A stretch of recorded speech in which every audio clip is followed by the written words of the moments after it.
Hey guys, video number 3 in this series, and we're going to be talking about how we use social media platforms in a specific context. So when I say context, what I'm talking about is what do we post on Facebook, what do we post on Instagram, what do we post on Twitter, what do we post on YouTube, what do we post on Snapchat, and any other random social media platform that the world evolves to, because as we know, this is a rolling beast. We're not staying in the dark ages, we're not staying in TV, we're not staying in print media, we're not staying in billboards, we're evolving with the times. Wherever the attention is where we're going to go. And at the moment, the world's attention, Facebook's probably got the most, Instagram's probably got another bit, Twitter's got a hell of a lot of stuff going on, but it is really noisy, no one's really listening. YouTube's always been a stalwart in there as well. It's got great resources, so we need to be across all of these. And how we're going to do it is we need to nail down the context, because if you get it wrong and you do the wrong content, or even worse, you just try to put the exact same post on every single platform, you're going to get no traction, you're not going to get an audience at all, your effort's going to be in vain, and you're certainly not going to end up having a social media career in your niche, in your passion, whatever it might be. So we're going to talk about context first of all in a basic sense. Okay, so the platforms that I use predominantly: Facebook, Instagram, and YouTube. Okay, I've never been a Twitter person. I missed the boat on Twitter. Twitter's kind of past its real peak. It's very, very noisy on there. It's more like a notice board. Not a lot of people listening. Hard to grow a new audience on there that is going to get as much value as you are on Facebook or Instagram or YouTube.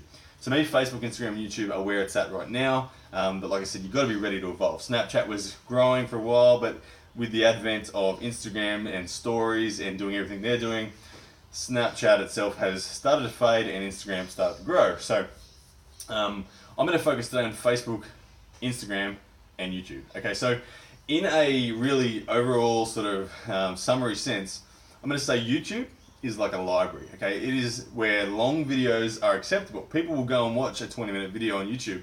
They're never going to watch a 20-minute video, or very rarely going to watch a 20-minute video on Facebook, and they certainly can't even watch a 20-minute video on Instagram. Only 1 minute is the limit. So, but on YouTube, it's like a library. It's where you go to for your things like your how-tos, videos like we're talking about right now, giving very specific lessons on topics is where you're going to be on YouTube. Okay, so if you're talking to your audience on YouTube, it can be really content with a lot of substance.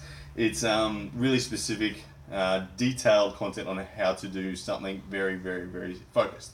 Okay, so Facebook obviously has the biggest active user base at the moment. Okay, we all remember the days when we weren't on Facebook, when we heard our friends and family and our parents certainly say, "I'll never be on Facebook," and now the whole world is essentially on Facebook. But having said that, Facebook isn't that popular. A lot of people don't like Facebook, but they're there because everyone's there. Okay, other things like Instagram are more popular. So on the Facebook thing, okay, video marketing is an incredibly powerful tool right now. But actually, when you're talking about text on Facebook and the context of what to post, you actually want long context. So written stuff, put all of your blogs. Okay, when you put a video on Facebook, don't just simply leave it as a one-word line. Give a good solid written description. I'm talking 3, 4, 5, 6, 7, 8, 9, 10 paragraphs long. Like, I'll make it a full blog. Okay, there is a direct correlation between the length of posts and how many shares content actually averages. So that is from Facebook's data itself as well. So, okay, Facebook also has the greatest targeting ability. So the context of there is you want to put the real meat of your substance on Facebook. Okay, so you want to really get the most impact on there. That's where you're going to do your advertising. That's where you're going to have your best edited videos. You don't need to, remember on YouTube it is just a library. You don't need to have fancy edited videos on there. You can just be much more raw and scripted like this. But okay, on Facebook, get your sort of 3 to 4 minute videos in length. Get them nicely edited, get music put over the top of it, make them look good. You'll see, like what I was doing with the Greater Review, that's where we do all of our business reviews. Now, don't fall into the trap of thinking that you got to put all your videos on YouTube just because YouTube pays you money. Like, they pay you this much money. No, that's too much. Less. They pay you nothing. Okay, AdSense, if you're going to retire on YouTube funds directly, you need tens of millions of views on a very, very, very regular basis. So don't rely on that. Okay, look, it might happen one day, awesome, but that's never going to be the only source of income. Okay, so put your best videos, 3 or 4 minute videos, on Facebook. That's the current context. That's where I'm doing it. That's where it's working for me in my local businesses with my product of the Greater Review. Okay, so, and then Instagram. Instagram for me is like a behind the scenes. Okay, so remember, YouTube's the library, Facebook is where you're putting the real meat of your quality content, and Instagram is behind the scenes. Be cheeky on Instagram. Just take photos of yourself doing random stuff, make a joke about someone. Put a story about what you're doing. So I might be, let's say I'm going to a business, I hit that 15-second video, I might say something like, just heading down to see the new business cafe in the local area. I'm really looking forward to catching up with the owner, should be a good story. Bang. Or, hey guys, I'm going to be going live in about an hour's time on Facebook to announce the winner. Yeah, can't wait to see you there. Bang. Okay, whatever you're doing, whenever you are doing something that involves your business, bang, Instagram. Again, you want to be doing like, I'd say 10 to 20 posts a day on Instagram. Now, how on earth do you do that?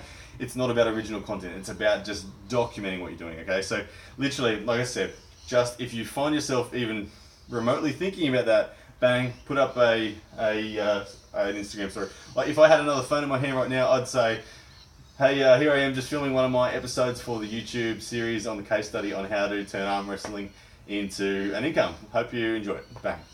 Upload that into the story. They're only there for 24 hours, then they disappear. Maybe put 3 to 5 actual photos a day as well, where you just, again, just documenting what you do. So treat it as a behind the scenes of your business. So Instagram behind the scenes, Facebook where your high quality end user content is, and YouTube is your library of longer, more detailed, more specific content, like we're looking at right now. Okay, so that is how we use social media, or how I'm using the 3 social media platforms that I'm involved in and their context. Now, the reason we do this is all because of we need to get high quality attention. Now, attention I like to see as a commodity in itself. Now, I believe attention is the most important commodity on the planet when it comes to business. Okay, look, it doesn't matter.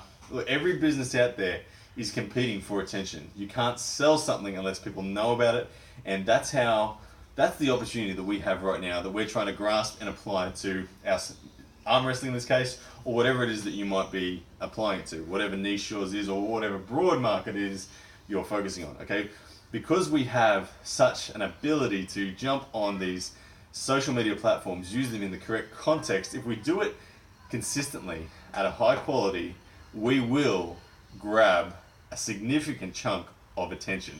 Like I said, my case study on the Greater Review, I have 4,500 followers as we speak.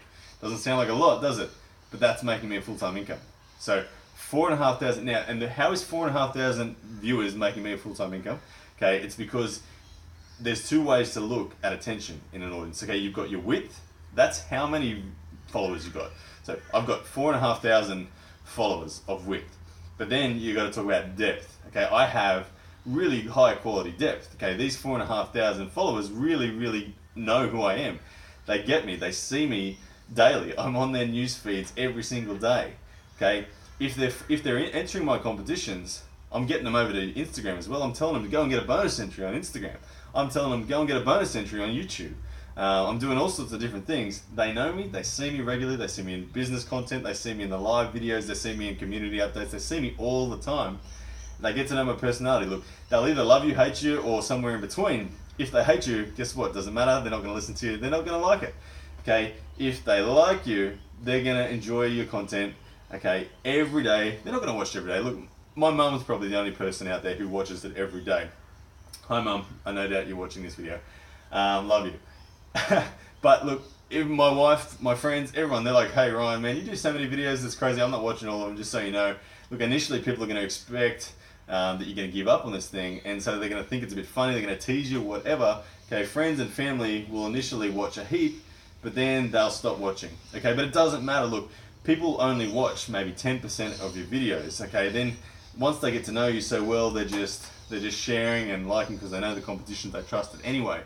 But okay, the thing about it is you've got their trusted attention. This consistent quality of production of content creates a perception of trust. They know who you are. They believe it. You have got them as a captive audience. Now, because you have them as a captive audience, you can sell them something. Now, Too often people try to sell stuff to people in a real roundabout way. Okay, get over it. You don't need to hide. Everybody needs to make a living. Being on social media is a legitimate opportunity to make a living, okay? So don't be shy about it. A lot of people try to pretend they're selling something like, oh yeah, just slip it under here. I don't really want to ask for people's money. Look, what I do it all the time on the Greater Review, and this is again one of the key factors to how I've made this product work, and I'm going to apply it to arm wrestling as well when we get to that point, is that I tell people, hey, if you guys like what we do on the Greater Review, the best way you can support what we do is XYZ.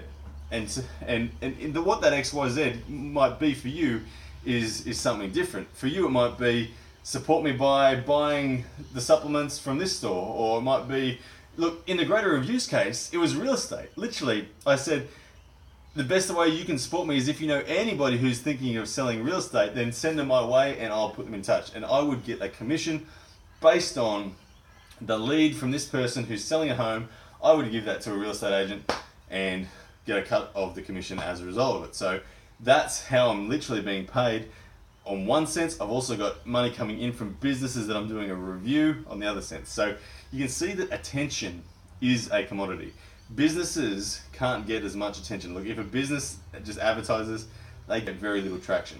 They're going to get more traction from you being on these social media platforms using the right context than they're going to get anywhere else. And they don't have the time to develop this. You've got the time to develop this. So you take the time, put in the energy, put in the work, develop something significant, and businesses in your local area will be more than happy to give you money to be able to lean on that attention that you've created. All right, guys, that wraps up the social media context, particularly Facebook, Instagram, YouTube. There are, of course, many other social media platforms out there, and the evolution of social media is a fast one, so you've always got to be ready to jump onto the next social media platform if that's where the world's attention goes.